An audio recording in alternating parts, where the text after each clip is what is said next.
What is up, everybody? I am HoopsandHipHop, and welcome back to another episode of the Pokeblock Podcast. In last week's episode, what did we do in last week's episode? We talked about, there was a Twilight Wings episode I talked about stuff that I think Pokemon should get rid of, like wonky evolution methods and different things like that. That was pretty fun, but boy, oh boy, did I not have any idea what was about to come that same day, just a few hours later, because literally just like probably about 8 or so hours after that podcast episode went up, there was something going down on the internet that was brought to my attention, and that was another Pokemon leak, another Gold and Silver leak, actually, that leaked even more cut Pokemon from those games, if you can believe it, and that is what we're going to be talking about today, because unfortunately, I was not able to really talk about or mention this on my channel at all, despite the fact that I had planned to once I found out that this was a thing, because it actually got taken, like people had tweeted about it and were posting about it, and by the time I had woken up the next day to post my video, people had taken down those tweets and had kind of ominously hinted that it might be due to the Pokemon Company coming after them. So I was not able to post a video I had planned about it. However, I thought it would still make for a really good podcast topic because A, how am I not going to talk about a huge Pokemon leak on the freaking Pokeblock podcast? That's kind of what this podcast is made for, to talk about things like that. And B, since this is a more audible type of piece of content, and I'm not obviously showing anything visually most of the time. I got the gameplay running on YouTube, but other than that, we're not really showing anything. So I feel like if I'm only talking about it, not really showing stuff off, I think we'll be safe. So we are going to have a discussion about the Gold and Silver leak today, and I'm going to tell you guys basically my thoughts from what I saw, my thoughts about it obviously getting swept under the rug and Pokemon seemingly trying to take it down. It's going to be a great time. And before we get into that, though, I do, as always, need to thank the sponsors of UCast Studios and of this podcast, because they help keep us going. They essentially bring you guys the podcast every week. And so with that said, this podcast is brought to you today by the Tax Defense Group. Did you know that in order to get your stimulus check, you have had to have filed your taxes for the 2018 or 2019 tax year? If you haven't filed for 2018 or 2019, there is good news. The Tax Defense Group can rush e-file your taxes. They know that millions of Americans are struggling, and they want to make sure that you get your stimulus check sooner rather than later. So call the Tax Defense Group today at 800-850-7973 to get started. That number again is 800-850-7973, and you can visit them online at thetaxdefensegroup.com. Today's episode is also brought to you by Writer Junkie. Due to the global pandemic and the economic downturn, Writer Junkie is offering their resume writing service for only $100, and with a 3-day turnaround, you can't beat that price and delivery time. Call Writer Junkie today at 805-587-7966, and you can visit them online at writerjunkie.com. Mention that you saw or heard, whatever works, this ad on UCast Studios, and they will get right to work. Okay, so to give you guys some background on this whole leak situation, because I do know that a lot of people didn't see it, and the reason for that, I barely even saw it myself, and the reason why this happened is because basically it was sort of like late afternoon, at least local time for me, that this stuff all started to come out. And then by the time I was made aware of it, it was basically like, it was late. It was like 10 p.m. by the time I came across it. And it was pretty much only on Twitter. There were some publications and some like websites that started to post articles about it like later on, but for the most part it seemed to be contained to Twitter via like 4chan, and then there were some Reddit threads about it. So basically it's like you had to be online at that specific time and more or less on those couple of websites, because that's kind of where it was contained to in the beginning. So a lot of people missed it because of that. But essentially what it was another leak of Pokemon Gold and Silver, and this time it was a leak of the 1999 Space World demo. Last time, a couple years ago, if you can recall, we got the 1997 Space World demo leaked, and that's where all that stuff came from that was leaked, like the cut Pokemon and things like that. This time, it was the 1999 demo, and while there was not an actual demo present this time around that could be played, the information from it leaked, and we got to see from that basically sprites of all of the Pokemon in the game. It had their Pokedex entries and their sprites and stuff like that. And as it was 1999, the game was set to come out only 3 months after this point of this demo. It was a lot closer to completion. Like, things were really starting to take shape as to what we know them today. However, there were some key differences. There were some Pokemon that basically had beta designs. Their designs hadn't been finalized yet, or they were different to what they ended up like in the final game, namely Celebi, as Celebi was in the game, but it looked vastly different. It was more like it was a brown color instead of a green color. It looked a little more, it didn't look as cute and fairy-like. It looked more like, I don't know, a lot of people were kind of making parallels with Native American culture type stuff, so it had that sort of vibe. I wish I could show it, but A, podcast, and B, again, probably better safe than sorry on that. So it really sucks. I had a whole video made. I was ready to share it. It was like a half-hour video. That's how much there was to go over, and yeah, I just haven't posted it. But I'm holding on to it just in case I ever get the chance, so don't worry. Anyway, so this Celebi was like Native American. It was actually normal type instead of grass psychic. It was a legendary still, according to the Pokedex entry, but it was normal type. It was just very, very different looking. That was the big one in terms of like the beta designs. There were also other beta designs out there, like Shuckle. Shuckle looked like it came more out of a jar or a pot of some kind than an actual shell. There were other ones, like Feraligatr was on all fours instead of being bipedal.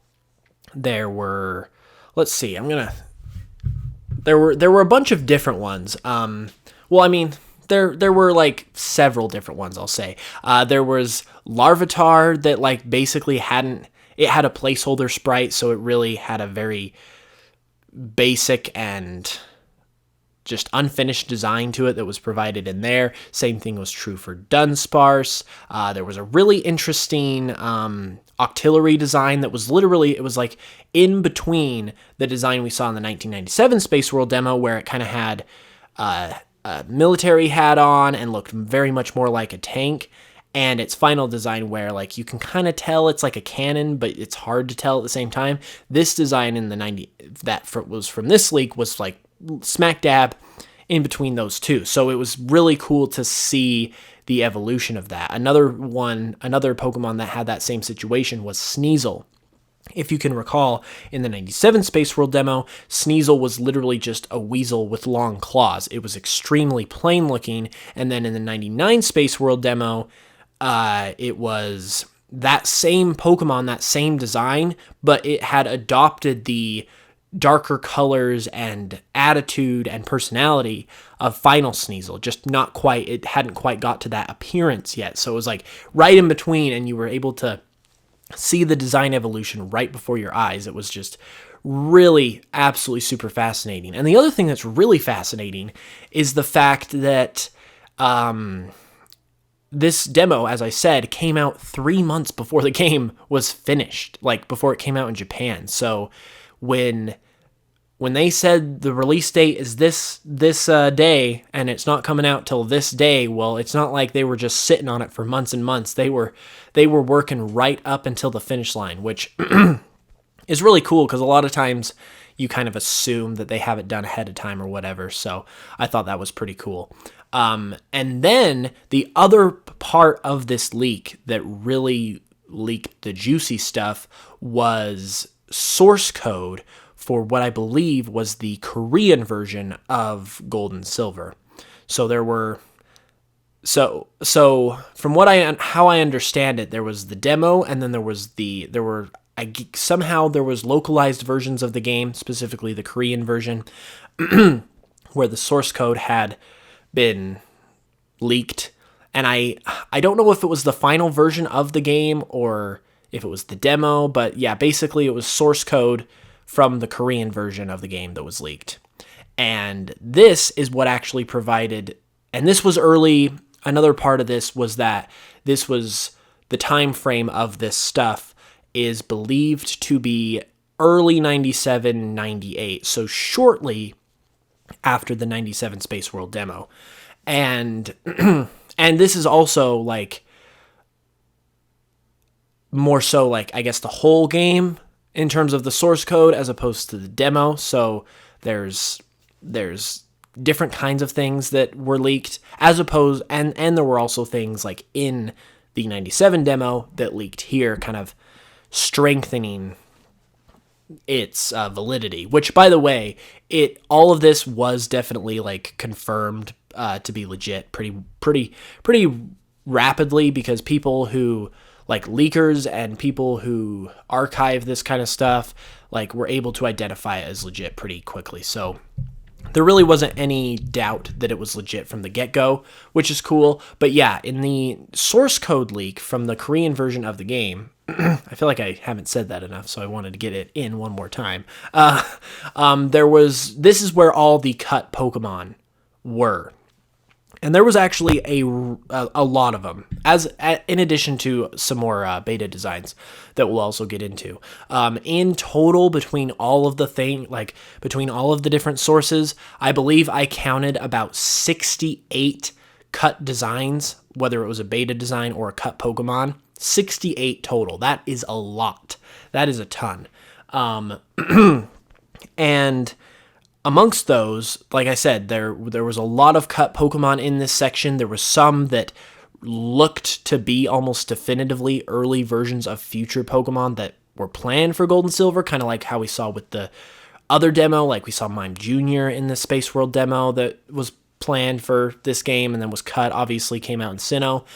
So there was a lot of things like that, and just super duper fascinating stuff, especially if like hopefully this is like a valuable source of coverage if you were someone that didn't get the chance to see it. I know it sucks I can't show it, but hopefully this is kind of a comprehensive way to go about it, because I mean, I think you can still find it online, but it is hard to find the whole thing. So I did go back and look, and like the places that I had got stuff from in terms of like all of the leaks, those places like didn't have all of the pictures up anymore and things like that. So that's why I'm keeping like when I made the video, I had like basically the pictures of all of them. I did screen recordings, and I still have those, and I'm keeping those because like now not only is it an issue of like I got to keep it so I have it because I can't get it online anymore, but also it's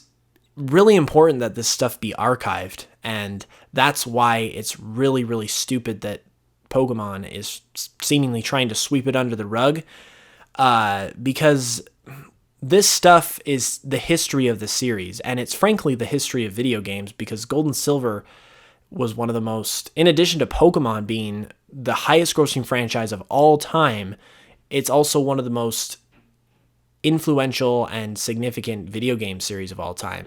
And because of those things, this makes this like important history in general, not just video game history. And so it absolutely deserves to be archived, it deserves to be cataloged, it deserves to be recorded, because it's history, and history is super duper important.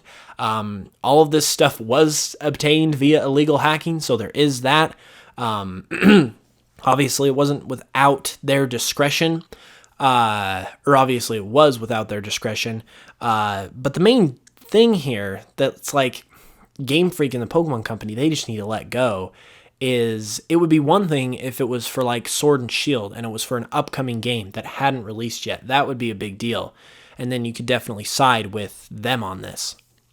But this is for a game that's 21 years old at this point. This game is over 2 decades old. Like you just gotta, if this kind of thing happens, and it's clearly like due to the fact that we just want to be able to see this stuff and preserve it, Like, that's truly the intent here. That's why these kind of leaks happen in the first place, is because people just want to be able to see this stuff that we know is there, that isn't being shown to us, so we can record it, so we can preserve it, so we can include it as part of the history of this series that we love. Like, what harm is that going to do you? In fact, it's not going to do you any harm. It's going to do you a ton of good, because as we saw with the 1997 Space World demo, that gave them a ton of publicity and momentum and really made Pokemon a really cool trending topic for a while there. Like, it was a ton of good publicity. And the same thing was about to happen here. But now, instead of just riding that wave and letting that good publicity come to them and letting the people just have their fill of the history and be able to preserve it and feel content in that they're doing what they can do as fans to just keep the story of the beginnings of the series alive, you have now forced people to sweep that under the rug. You have ripped that history away. You have not allowed it to be preserved.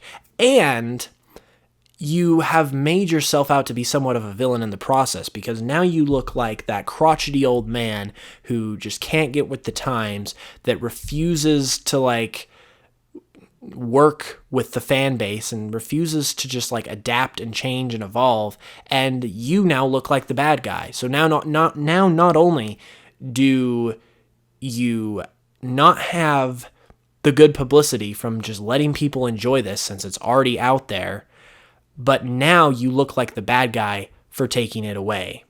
And it's all for something that does you no good whatsoever to take it away, because it's information from a 21-year-old game.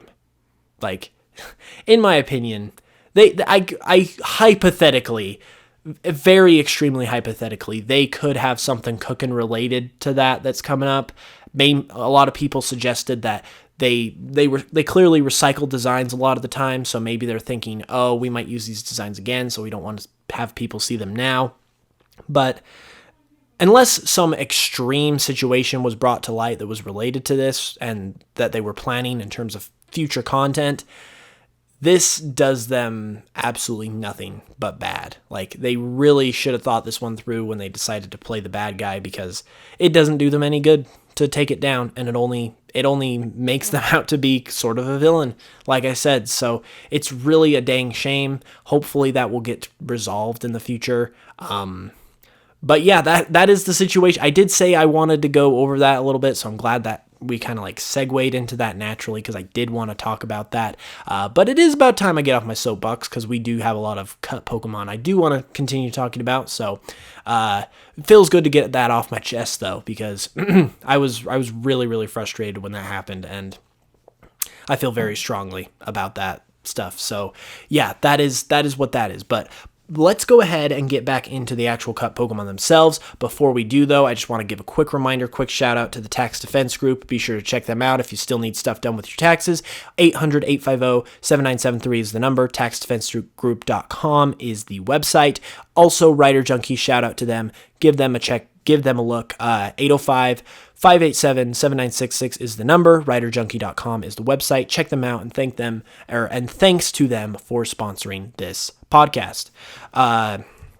With the beta designs, though, that we got from this source code leak, the biggest one that you probably came across that seems to be surviving this takedown just because it's everywhere is Beta Wooper. Wooper originally was on all fours, more or less, as opposed to, once again, bipedal, kind of like for Alligator that we talked about. And it looked more like a standard axolotl that it's based on, as opposed to kind of more of its stylized design that it has in Gold and Silver, which makes sense because that's kind of just like the process of the design itself getting to that point where it's like a final design, like where it's actually a Pokemon. So that makes sense, but it was pretty dang adorable, and so that's kind of why it spread like wildfire all over the place. So that one you can probably go and look up and find. I recommend you do because it's really cool and it's really cute. Another one that was huge for me personally was Cyndaquil, and this was crazy because in the 97 Space World demo, Cyndaquil hadn't existed yet because the fire starter at that point was a fire bear named Honoguma, and Cyndaquil just was nowhere to be found. It hadn't been made yet. In the source code leak, however, we did have a view of Cyndaquil, and it was basically exactly the way it is in the final game, except its flame quills that it has on its back were actual physical quills. So it hadn't got the flame aspect to it yet. We don't know I don't think we know any like typing information or anything like that. So I don't know if it was still fire type at that point, or even if it was supposed to be starter at that point either, because Honoguma was still in the data. But it had the physical porcupine quills instead of the flame quills. And as Cyndaquil being my favorite Pokemon, that was just freaking amazing to be able to see that progression and what Cyndaquil used to be originally. It was just absolutely fantastic. And then, as I previously mentioned before I got on that big TED Talk, there was a couple Pokemon that were most likely, and pretty definitively, Pokemon that have come out in future generations since, but were in the data for this game, and therefore were planned for Gold and Silver originally, it looks like. And two of those Pokemon, first off, were Burmy and Mothim. There were two Pokemon, and the Burmy one in particular was like exactly Burmy. It was exactly what you would imagine a beta Burmy design to look like. It was a bagworm. It was covered with like leaves or some other kind of coating, just like Burmy is, and then it evolved into a moth Pokemon, just like Mothim. Wormadam was nowhere to be found. That seems like that would have been something that would have came just with future development, but this one in particular, there was no mistaking whatsoever. It was Burmy or Mothim, and therefore those guys were planned for the Johto games too, and they also came out in Gen 4, just like Mime Jr. did that I mentioned earlier. So there's a reason why Sinnoh and Johto are so connected with each other. It's not just because we got Johto remakes when Sinnoh was the current generation and the current region we were kind of exploring through. They have a lot of things to do with each other. Basically, tons of content in Sinnoh, in Diamond and Pearl, it is basically just leftover Gold and Silver content. So Diamond and Pearl, if you love Diamond and Pearl, you love Sinnoh, you have Johto to thank for that, because it's basically just leftover Johto content with obviously a little bit more original stuff added in to flesh it out and give it its own identity.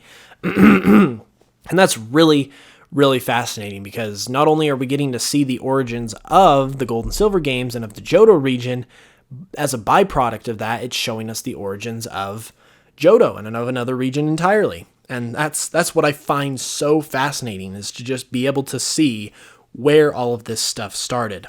And it's just really, really cool. There was another Pokemon that I identified as probably being another Pokemon that came out in a future generation, and that was Castform. Now, this one was not as like cut and dry and as definitive as Burmy and Mothim were, but it very much seemed to be the case, because the Pokemon that I personally believed to be Castform was it basically was a little floaty ball, or little floaty like type of creature, just like Castform. And it didn't look like a ghost. It definitely wasn't a ghost. It was floaty, but it wasn't a ghost. So it had that similarity with Castform. It just visually looked similar to Castform. And then the thing that really sold it for me is that it had two raindrops on either side of it that were floating alongside of it. And obviously we know Castform is a weather Pokemon, is not only associated with the weather, but it has its weather forms and stuff like that. So I feel very confident that very likely is what became Castform. And so once again, you have another Pokemon that owes its existence to Gold and Silver. And all of these Pokemon just coming out of Gold and Silver, especially after the last leak when we got a ton of Pokemon, you wouldn't think they would have had any more that they would have cut. So it kind of seems crazy and unbelievable. This actually is corroborated by a statement that was made by Ken Sugimori in the July 2000 issue of Nintendo Power, because speaking about the development of Gold and Silver at that time, he said that there were hundreds of designs, and this is in Nintendo Power, an official publication.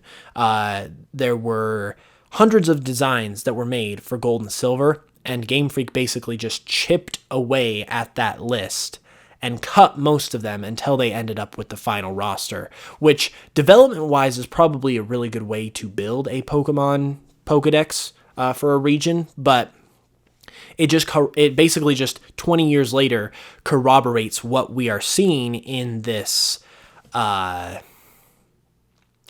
leak, where we're getting just like tons and tons of cut Pokemon that doesn't seem like it would be real, but we have a statement from 20 years ago that kind of backs it up. So it's really interesting how things work out that way. Going down the line here, there's really just like a bunch of Pokemon that I could talk about. It's really hard to kind of, because like I said, there's over 60, there's almost 70 Pokemon and beta designs to go over, so I'm certainly not going to be able to describe them all here to you, which once again really sucks. I'm really hoping I'll be able to post that video someday. I'm thinking about posting it on my Patreon at some point. If you want to check out my Patreon, you can get perks and stuff like that, like videos like this, and it's only $1 a month to be able to watch early videos and stuff like that, so not a bad way to go if you're really wanting to see this stuff. But I will basically cover as much as I can here, as I've said. And another one I want to cover that is another possible Pokemon that ended up coming out later is Chatot. Now this one is the biggest stretch of them all, because Chatot is obviously a standalone Pokemon, and this Pokemon that was in the Gold and Silver beta demo was a 2-stage Pokemon. However, these Pokemon that were in the beta demo, or the source code from Gold and Silver, were songbirds. The first evolution was basically just it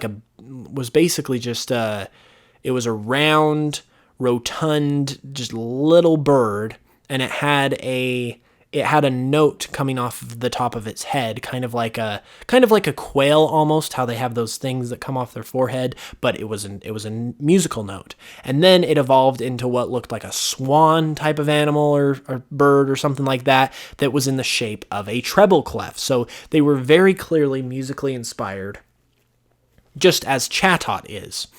And with how we have all of these other Pokemon, particularly from Sinnoh, that we can trace back to Gold and Silver, like we have several Pokemon at this point.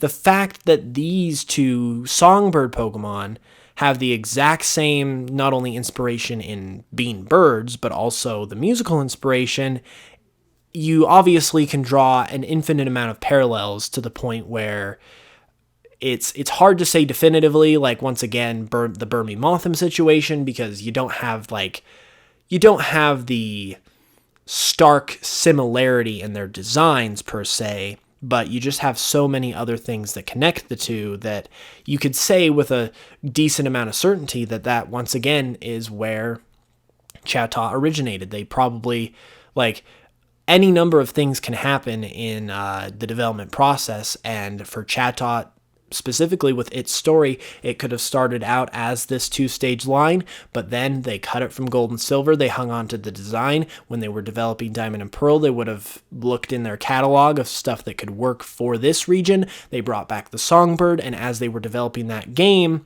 they would have kind of determined that it didn't need to evolve, and so they cut it down to 1 stage, and then obviously kind of tweaked the design a little bit until it fit what they needed for that game, until they were satisfied with it. So things like beta-wise don't always have to be 100% accurate to what they are now, because that kind of is the point of beta. Like, they're in a beta stage. There's still work left to be done, and it's just interesting that could have been the story for Chatot, and that's what ends up being really, really cool about this kind of stuff, is you get to learn those types of stories. I do about need to wrap up here, so I'm going to go over a couple of other...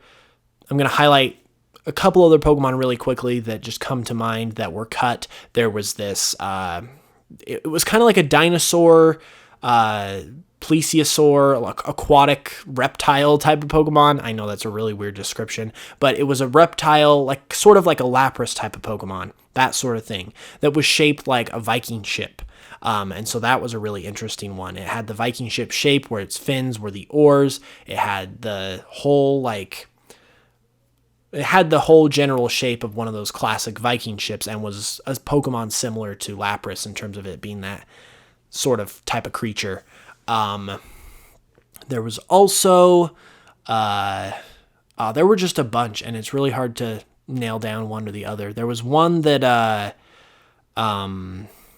here's another one. This will be a good one to leave off on. There was a line of Pokemon that seemed to be 4 Pokemon total, like stage-wise, so it was probably a split evolution, like it evolved once and then did a split evolution. But they seemed to be based on, amongst other things, because it definitely seemed to be multifaceted, but it looked to be based on a Daifuku, which is a Japanese sweet, like pastry type of thing. And what's interesting that some people pointed out is that the middle stage in particular looked very much like what was described for Pikachu in its beta design, because a couple of years ago Atsuko Nishida, who was the creator of Pikachu and the designer of it, stated that originally Pikachu was based on a Daifuku, was based on this same thing, and its design kind of just sort of transformed into more of a mouse from there.